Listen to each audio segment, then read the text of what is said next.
Friends దోస్తుగాళ్ళని అస్సలే నమ్మకూరు friends. వాళ్ళంత దొంగని స్నాప్ దోస్తులు ఉండరు. ఎందుకంటే నేను ఫోన్ చేస్తేనేమో ఇంట్లో ఉన్నా అని అవద్దని చెప్తారు, కానీ స్నాప్ లో మాత్రం ఆల్రెడీ ఎన్నో సిట్టింగ్ వేసిరు, అలక్స్ సిట్టింగ్ వేసిరు. ఇప్పుడు ఫోన్ చేసి అనుకుంటా ఏడున్నా అంటే ఇంటికాడ ఉన్నా అని అవద్దని చెప్తాడు. కావాలంటే చూడరు, ఇప్పుడు మీరు చూడరు. మామా ఏడున్నావు? ఈయన ఇంటికాడ ఉన్నా.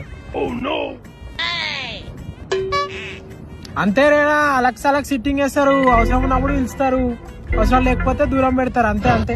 స్నాప్ చూసినావేందిరా? అరే అది అప్పటి స్నాప్ రా. మొన్న మీ ఇంట్లో కూర్చొని తాగలే మనం అయ్యేది సాము కొట్ర మిగిలింది. ఎప్పటిదో అయితే ఇప్పుడు పెట్టినవేంద్రా? మరి నేను బయటికి ఎడ పోతున్నా, మనం బయటికి పోక ఎన్ని రోజులైంది. ఇప్పుడు స్నాప్ ఏం లేక అది పెట్టింది నేను. తెలుసు కదా మన సంగతి ఎట్లుండదో. ఓకే మామ, సారీ ఫ్రెండ్స్ నమ్మాలి ఫ్రెండ్స్. వాళ్ళు కాకపోతే వాళ్ళు అప్పుడప్పుడు ఎన్నుపోటు ఓడిస్తారు, అది కామన్. ఇవాళ రేపు ఇక నమ్మురి ఫ్రెండ్స్, మంచోళ్ళు. ఫ్రెండ్స్ మనకి ఏం బాధ వచ్చినా దుఃఖం వచ్చినా ఇంకా పెంచుతారు వాళ్ళు. వాళ్ళంతా మంచోళ్ళు ఉండరు. స్నాప్ వాళ్ళు అయితే ఇంకా కేక. మనలా ఏదైనా బాధ ఉంటే అసలు వెంటనే స్నాప్ పెడతారు. నిజంగా ఫ్రెండ్స్ గ్రేట్.